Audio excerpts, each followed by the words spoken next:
Hey guys, what's going on? My name's Tyler McNabb, and this is Project 400EX Refresh.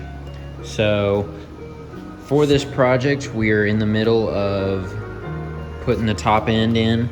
So, if you remember from last video, we went ahead and did everything concerning the piston and cylinder. So, we got the head studs in the new cylinder, we got the piston all together, we got the rings on it correctly and everything like that. And then for the final part of the video, got it on the quad and then torqued the cylinder down good and ready to go. So for this second top end video, what we're gonna go ahead and do is we're gonna do everything above this. So come over here. Everything above this is concerning the cylinder head. So one of the main things we're gonna do in this video is I am going to take these valve springs off, the valve springs and the retainers, and we're gonna replace the valve seals because that's something you definitely wanna do when you're doing a top end rebuild. Because that's a lot of times when people see their quad smoking, they think it's the rings, but a lot of times it could just be valve seals. So you definitely, if you're in the top end, you definitely just wanna go ahead and replace it. So we're gonna do that. I just went and bought a brand new valve tool, valve spring compressor tool. So got it off Amazon for like 20 bucks. So normally I'm all about buying good tools and stuff, but this is something that I don't use very often, and it's kind of hard to screw up a valve spring compressor. So one of my buddies has one just like this, and I've borrowed it before, so I figured I might as well get myself one. So I just got this, and so we should be ready to go to get these valves out. So might as well get started. So first thing we're gonna do is I'm gonna get that tool out so we can come over here and get these valve springs off. So let's get to it. Okay, so basically first thing you wanna do is you wanna select a valve spring size. So whatever valve spring size you have. For me, it was this guy, which looks like it is the 19 millimeter. So basically all you want it to do is you want it to be, you know, bigger than the inside of the, bigger than the inside, but smaller than the outside of the valve spring retainer. So once you get that, put it attaches to this side, and I threaded it into here, and then the other side is threaded in to this, and it has a little stick here that slides in, and what happens is it's pressed up against the valve, and what's going to happen here is I'm going to turn this, and when I turn that, it begins, which I'm not holding it, so it's kind of sliding off, but it'll start compressing this valve spring enough for me to get the keepers out. So what I'm gonna do is I'm gonna switch over to the GoPro so I can get these valve springs off, and I'll show you how it's done. Here we go.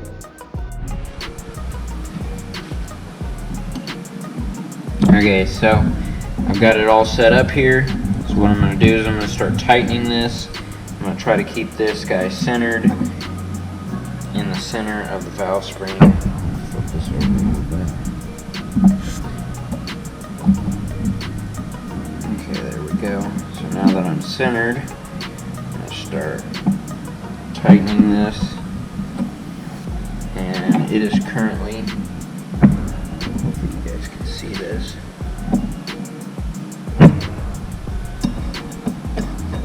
compressing the valve spring.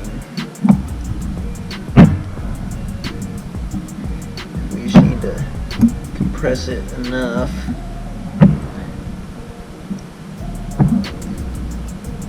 to get those keepers out. So those are little steel keepers. So what I'm gonna do is I'm gonna go grab a magnet real quick, and we should be able to pull those keepers right out. So I got my magnet here, and if I reach in here, maybe not. Yep, there we got one.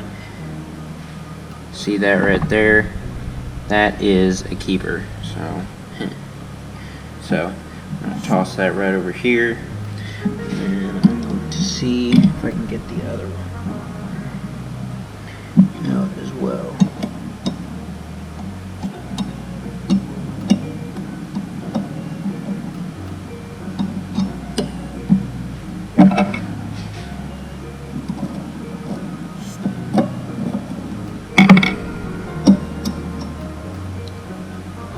And there's our other one. So now now all you gotta do is slowly loosen this guy until that valve spring. So now that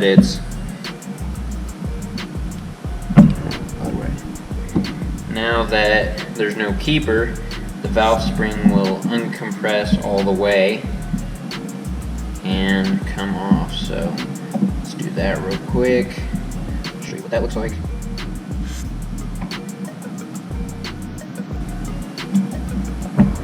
So there we go. So now that that's fully uncompressed, we've got our valve spring retainer here.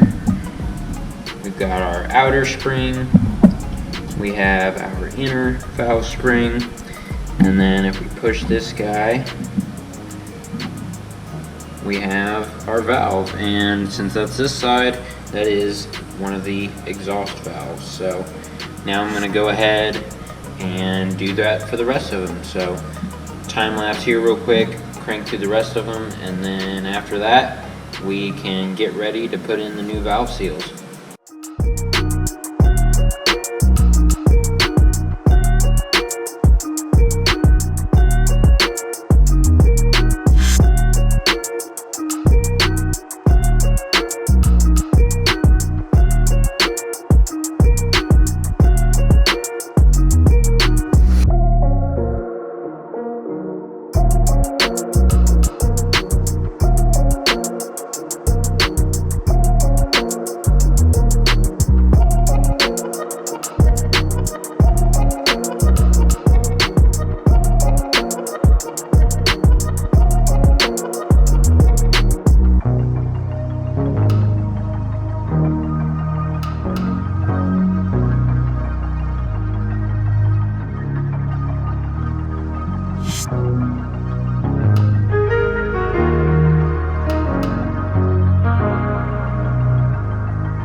Okay, so got the valves out.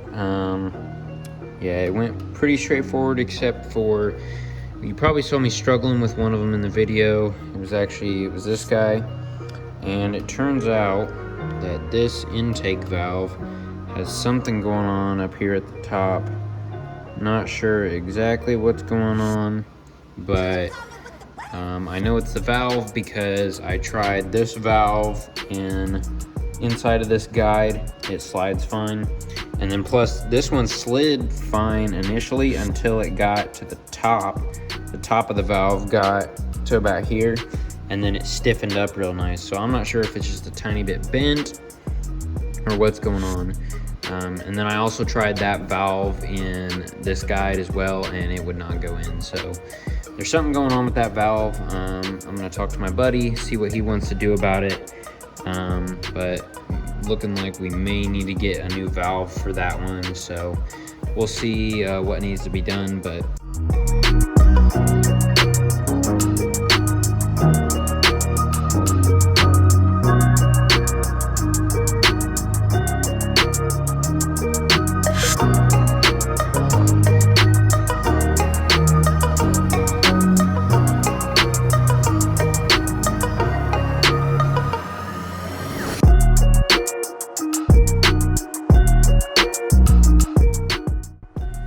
okay guys, so got all the valves cleaned up and everything, and what we're going to do next is we're going to lap them. So all you're going to need for this is some sort of valve lapping compound, or like this one says valve grinding compound.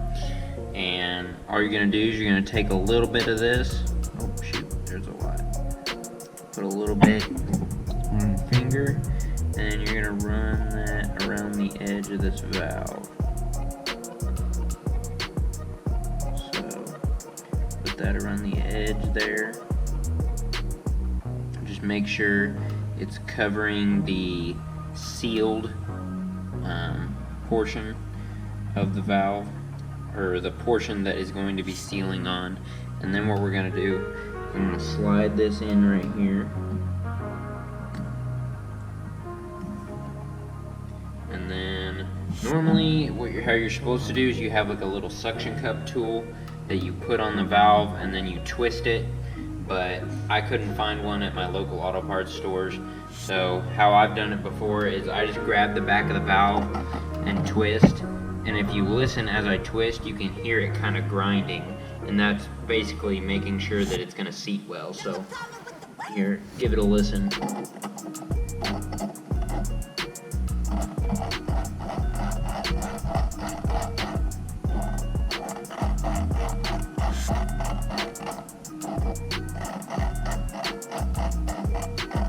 You can hear it grinding the face of the valve, so it gets that, make sure that they have a good seal to them. So I'm gonna go ahead and do this, you know, turn it a decent amount, make sure you get a good grinding on it. Probably do this for, you know, a minute or so on one valve, and then I'll move on to the next. So I'm going to do this, and I'm going to do the others, and then we should be ready to put the head back together.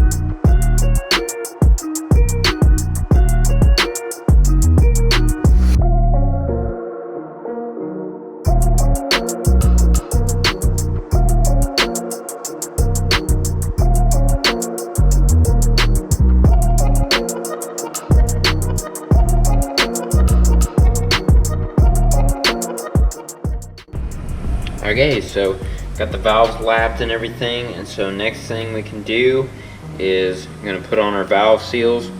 And the easiest way for me to do this that I found is literally just popping them on. So I'm going to take a little bit of oil, lube up the valve guide on all these.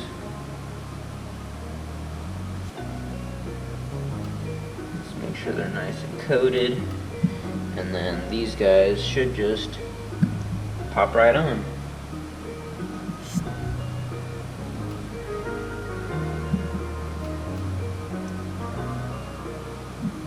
Just like that, easy as that. So you also want to make sure these things have like a tiny little kind of spring retainer around the bottom of them. You just want to make sure those don't pop off. They shouldn't, but if they would happen to you, want to make sure that gets back in its groove. So now that we've got the new valve seals in, the only thing left to do is just to put everything back on. And so all that I've got to do there is literally just basically the opposite of what I did to take them off. So I'm going to slide the valve in, put the spring over top of the valve, and then I'm going to take that compressor, compress the spring down, and then I'm going to slide those keepers in that I took out originally. And then when you slide those keepers in and take tension off the valve, it'll catch on those keepers and you'll be good to go. So let's get those valves back in.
Okay, so all that's left to do here is we're going to stick our head gasket on.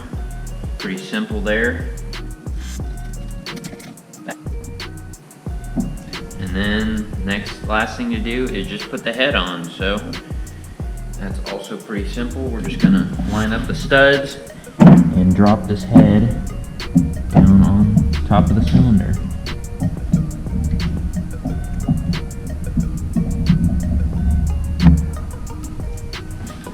Fun part is getting this zip tie up through the top with the timing chain. That's always the fun part.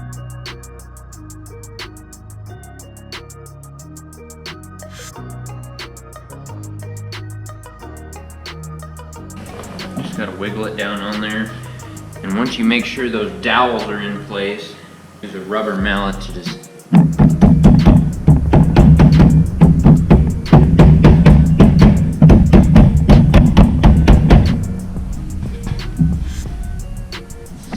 seat it down on there.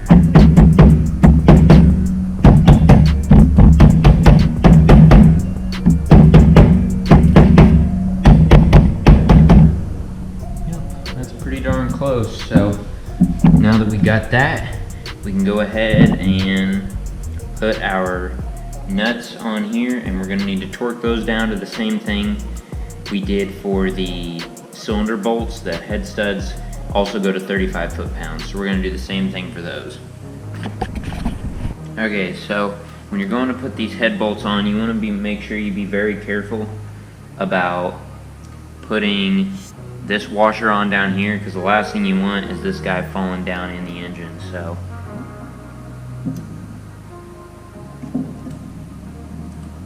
there we go, got that slid on, so we should be good. Now I'm going to slide a nut over that as well.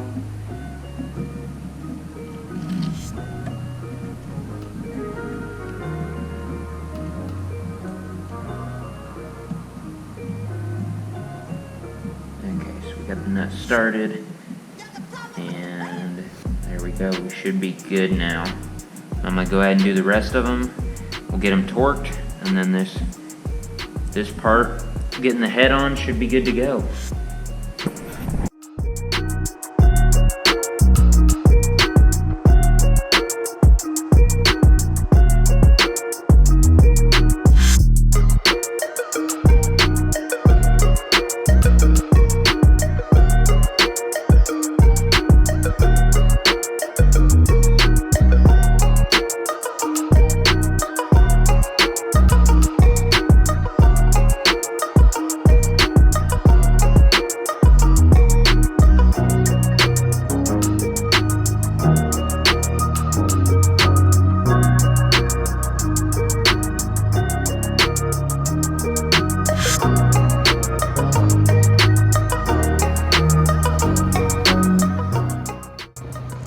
Okay guys, so it's been about a week since I was last working on this thing. I went out of town for a wedding and then just got super busy with work and stuff. But I also ran into some trouble with this thing. So the last thing you saw was me trying to torque down the head nuts onto the head studs.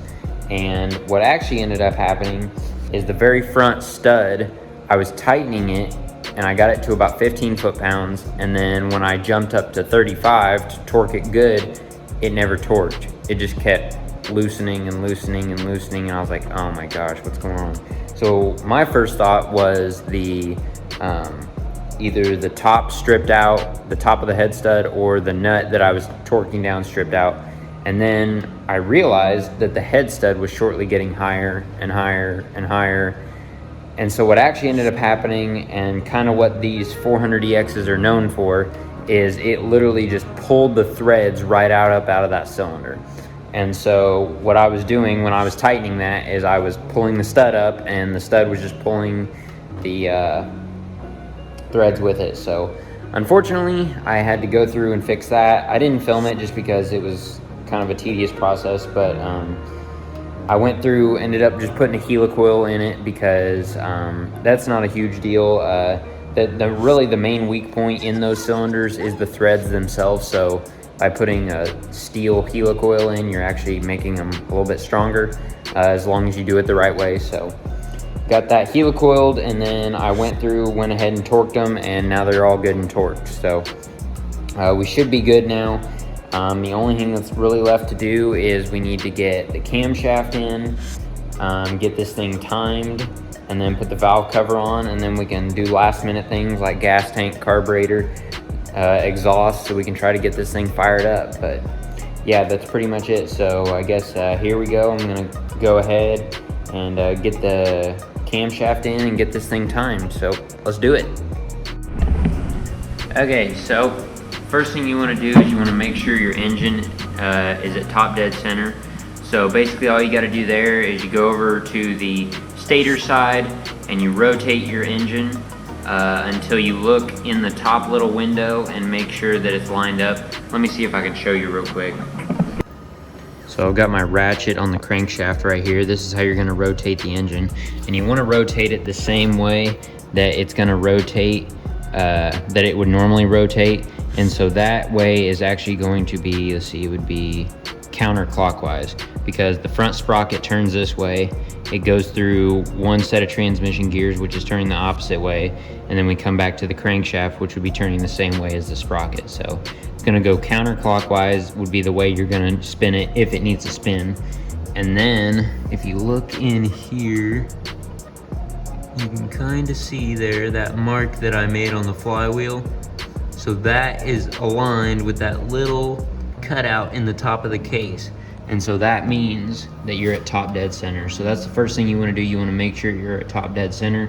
And once you do that, then you can get ready to time it correctly up top. So the next thing I'm going to do is I'm going to make sure that this thing has plenty of oil in it. So I'm just going to take some oil on my fingers. I'm going to lube up these cam journals just to make sure there's plenty of oil in there. Because like I've said in the past, the last thing you want is to start this thing with metal on metal, just bare metal on bare metal. So get some oil on that, and then we'll put some on the cam as well.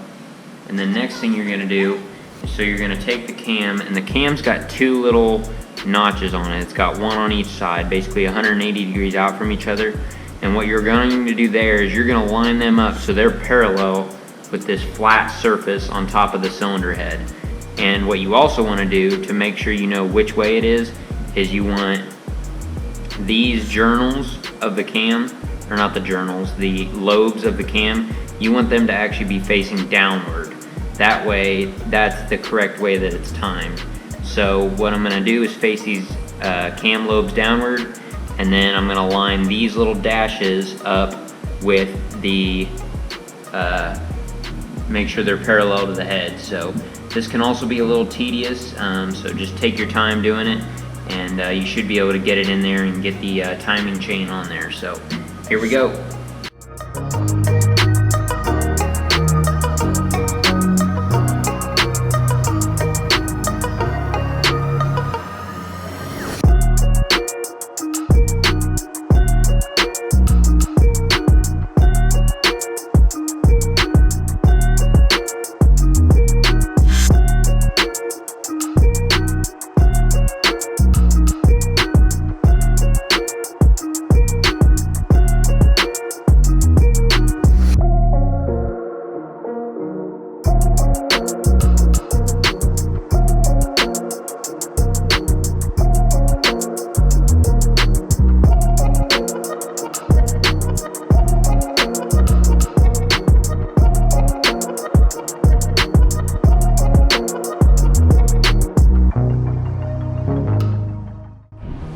Okay, so I got the cam timed. Unfortunately, sometimes when you're messing with the cam chain and the tensioner's not in, which you have to do to put the cam chain on the cam, it can pop off down here on the crankshaft gear. So unfortunately that's what happened to me. So I had to take this clutch side cover off again and just put it back on the gear that's attached to the crank. So I got that now, and now I'm going to go ahead, I'm going to put the timing chain tensioner in, And then once I get that in, I'm gonna just turn over the engine like 2 or 3 times just to make sure that it's stayed in time and there's no kinks in the chain or anything. So let's get that timing chain tensioner in real quick, and then we can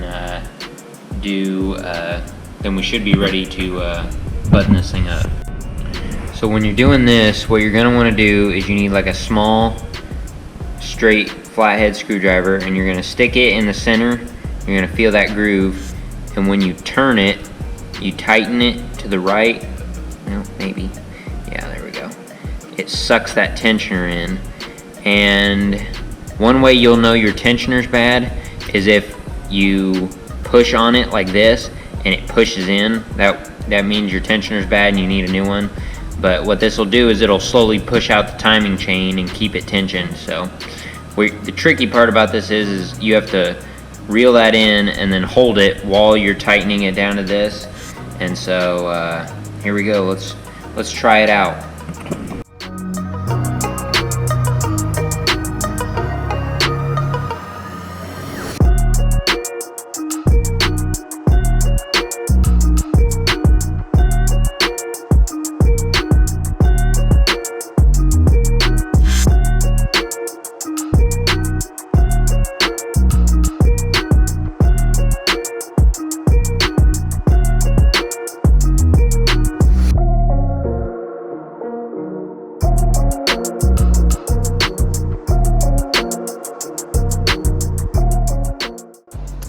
Okay guys, so got the head buttoned up and everything, got it timed, ready to go. I spun it over a couple times and it's still in time, so we're good there. It's good and tensioned, and yeah, so nothing really left to do other than slap the valve cover on, and then she'll pretty much be ready to start. So I'm gonna go ahead and end this video here. This one's been a long one for me. It may not be, I'm not sure. I think I got quite a bit of footage for this one. This one may be a longer one, but I'm not quite sure until I put it together. But this one's been a long episode for me with all the different stuff, the head stud stripping and just some other stuff going on. So cam chain coming off. So anyway, this is taking me a lot longer than it usually does. So I'm gonna probably go ahead and end this video here. And then the next episode, what we'll go ahead and do is we'll get the valve cover on, get that buttoned up, get everything else on, gas tank, exhaust, carburetor, get all that on, airbox, and then we'll go ahead and start it up for the first time and do a little break-in. So yeah, so thanks for watching. Hope you're enjoying this Project 400EX refresh series. It's coming to a close here shortly, but we still got a couple episodes left. So hope you're enjoying the series. Thanks for watching, and I'll see you in the next one.